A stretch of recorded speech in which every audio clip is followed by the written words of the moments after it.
So makikita niyo po dito itong si Ate Girl. Yan.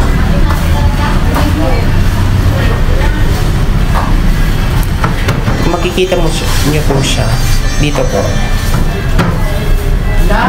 Kunwari may pinipili siya. Kunwari pipili siya dito.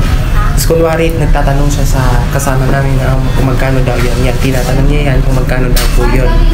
Then sinagot naman.